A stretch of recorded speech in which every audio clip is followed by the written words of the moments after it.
You want to see something really scary? You bet. Really? Yeah. Okay, this is really, really scary now. I trust you.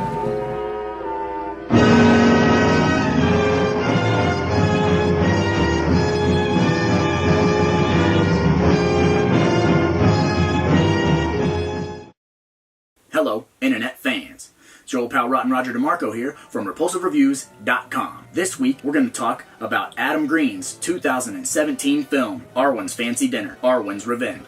Victor Crowley, aka Hatchet 4. Now, this film takes place 10 years after the events of the original film. Andrew Young is sort of a quasi-celebrity, like an O.J. Simpson-style character. He's written and released a book, I, Survivor. He essentially has to relive these horrific events over and over again. The book is not exactly a true account of what happened. It's sort of fudged to make him look like the hero, even though if you've seen the other films, you know that he wasn't necessarily a hero. But the book paints him like he is one. Since it's the 10-year anniversary of the murders, his publicist convinces him with a large sum of money to go back to Honey Island Swamp and do an interview to cash in on the anniversary of the murders. He's an idiot, so he goes. The plane crashes, he's stuck on Honey Island Swamp. Meanwhile, an independent film crew is at Honey Island Swamp prepping to make a mock trailer for their very own Victor Crowley film. Now, anybody who is a fan of the Hatchet movies knows that this is exactly how Adam Green and Will Barrett and Sarah Elbert got the original Hatchet made, by going to the swamp, filming a mock trailer, using that as an ad campaign. This movie is a total love letter to the journey that Adam Green and everyone at Ariescope has made in the past 10, 20 years, all leading up to this. Before we get into the behind-the-scenes stuff, first, let's take a look at Rottin Roger's Splatter Facts. We have 14 dead bodies. We have 2 titties. We have 1 dick and balls. What does that mean? 3. Not. 1 dick and balls. We have 1 butt. We have side boob. We have 1 YouTube spell resurrection.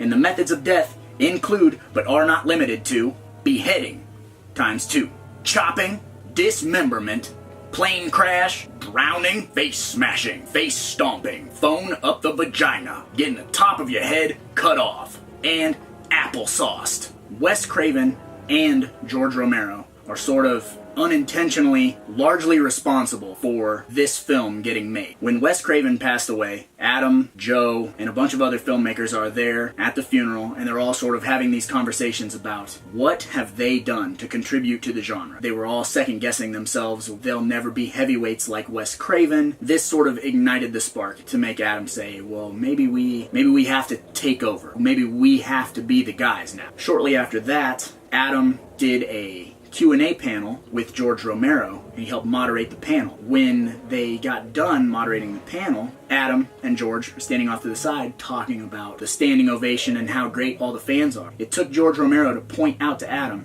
that, you know, people in the crowd that were standing up and cheering had Holliston shirts and had Hatchet shirts, and that they weren't just George's fans, they were Adam's fans. George kind of leans in on him and says, when are you going to give these kids another Crowley picture? Adam didn't want to do it. He was going through a rough time. Dave Brockie passed away. He was going through a divorce. FearNet kind of collapsed on itself. Holliston did not have a home anymore. Just a lot of rough things. And then Wes Craven passing away. And I think it took George Romero telling him that his body of work is important. People like us really, really need him. I'm sure we all grew up with Freddy and Michael Myers and Night of the Living Dead, the essential horror. Now we need some new leaders. The torch is being passed. It's a tough pill to swallow, but it's happening. So Adam decides he's going to make this film. They filmed it in secret over 2 years. George was supposed to be at the premiere, and he passed away 2 weeks before the premiere, so he didn't get to be there. He did not get to see that Adam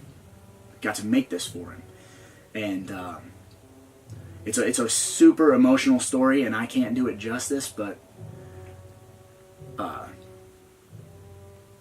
Adam Green is extremely important to the fans. Try not to cry. This film premiered August 22nd of 2017. Adam had promoted the hell out of this. It was going to be the 10-year Hatchet anniversary, and it was just going to be a screening of Hatchet 1. The fans come, and the theater is sold out, and Adam Green stands up in front of everybody, and he tells them the story about George and the story with Wes. Says, you guys aren't here to see Hatchet 1. This is a brand new movie. Victor Crowley blew the roof off the place. And I was lucky enough to get to be at the Kansas City premiere of Victor Crowley and get to meet Adam Green and express how important his body of work is to me in particular. It resonates with me on a level that I can't even explain. The digital versions of this film actually have the breasts, dick, and balls removed. I'm not sure why. Sort of a weird thing to edit out. I mean, you got people's faces getting smashed. God forbid you see a dick and balls 7 seconds. The Blu-ray release of this, has the scene in it intact, as Adam intended. Don't get the digital version. You're missing out on dick and balls. If you want the dick and balls, do that. This is the first Hatchet film that Will Barrett could not film. That's a big deal for Adam and Sarah to pay tribute to the fact that he could not be the DP. They actually put a missing poster up with him at the Honey Island Swamp. That's not to say he was not involved in the production at all, because when he could, he was there helping the new DP, rolling up cables and doing anything that he could to be a part of the team, because Will Barrett is the man. Characters Austin and Casey were actually named after Adam Green's 2 new interns for the Steadicam shot, where the camera follows Chloe from inside of the airplane, passing through the windows with Victor Crowley following her. They could not lay track. They could not actually make it a dolly shot. So what they actually did was passed the camera from crew member to crew member, did some image stabilizing on it, I believe, and that's how that whole shot was achieved. It looks amazing. It looks like $1 million, and it's just handing off the camera to each other. So that goes to show you what being in a pinch and ingenuity can get you. That's one of my favorite shots in the movie. The writing itself has tons of little, I wouldn't necessarily call them stabs at Adam Green's personal life. He did write it, and so he's going through a very rough time. The relationship between Andrew Young and Sabrina, it feels pretty real with the things they're saying to each other. When you're watching the movie and you're just having a fun time, the dialogue can sting a little bit, but it's funny. But if you take a step back and you start to think about the stuff that Adam Green was going through, use some imagination, it's obvious that he uses his screenwriting as like therapy.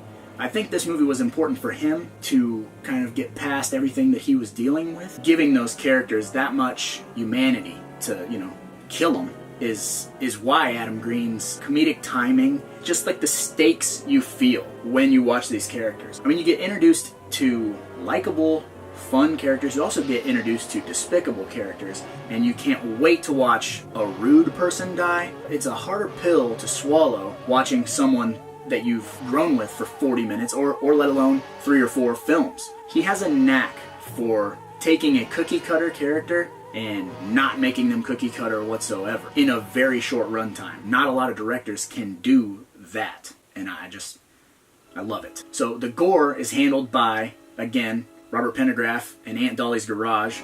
Just like always, it's over the top and crazy. He always does a great job. Kane Hodder returns for the 4th time to play Victor Crowley because he lives to murder people. It's kind of his thing. It's great to see him back. It's great to see him have fun, be menacing, terrifying. I love it, and I hope he never stops playing this character. Felissa Rose kind of steals the show in this movie. She just revels in the fact that she gets to play this terrible manager. Every time she's on screen, you will laugh out loud. You will belly laugh at the things that she does. So personally, I give this movie 4 out of 5 blood drops because it is a blast from top to bottom. You're going to have a great time with it, and it's a popcorn movie. You're going to throw it on. If you got a group of friends with you, you're going to laugh. You're going to go, oh, Jesus Christ, when people get smashed. And when it ends, you're going to stand up and cheer, even if you're in your own living room by yourself. You're going to cheer. I know we did. Because, after all, there's a lot of movies out there. Somebody's got to watch them. So why not me?